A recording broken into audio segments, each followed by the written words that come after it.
Monsieur le Président, chers collègues, la crise profonde qui touche le monde agricole, dont la voix est amplifiée par les médias depuis janvier dernier, trouve ses racines dans plusieurs causes. Les agriculteurs sont les piliers de notre approvisionnement alimentaire et les garants de la souveraineté alimentaire dans notre pays. Cependant, la politique menée depuis des décennies, favorisant le modèle agro-industriel, va à l'encontre de l'intérêt collectif.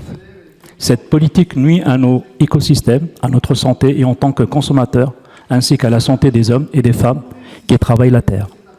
La soumission aux règles de libre-échange, le gigantisme agricole, l'usage excessif des pesticides, l'élevage intensif et la pression sur nos ressources en eau, déjà fragilisées par le changement climatique, sont autant de facteurs déclencheurs de cette crise.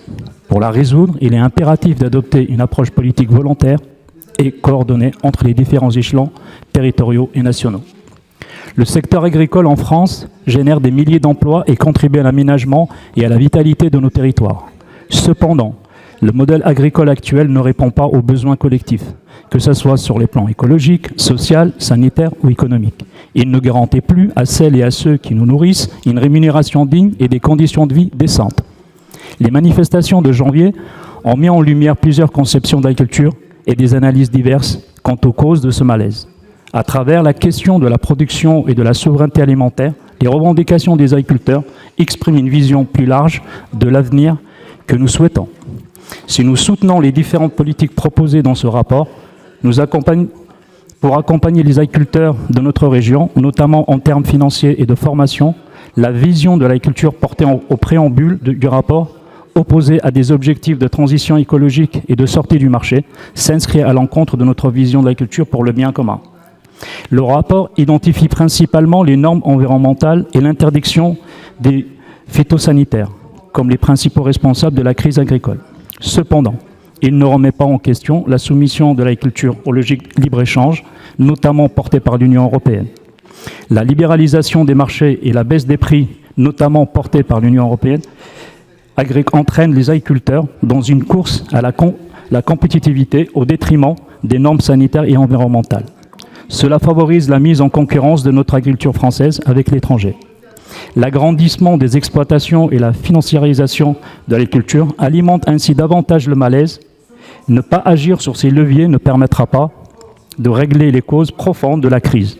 Nous devons protéger nos agriculteurs des traités libre-échange et réguler les relations entre les producteurs et les distributeurs.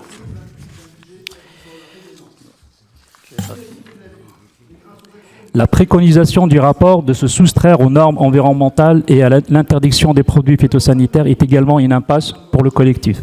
Il est possible de construire un nouveau modèle agricole dans lequel les impératifs écologiques et la viabilité économique pour les producteurs ne s'opposent pas. L'agriculture peut être le moteur de la transition écologique nécessaire pour un avenir soutenable.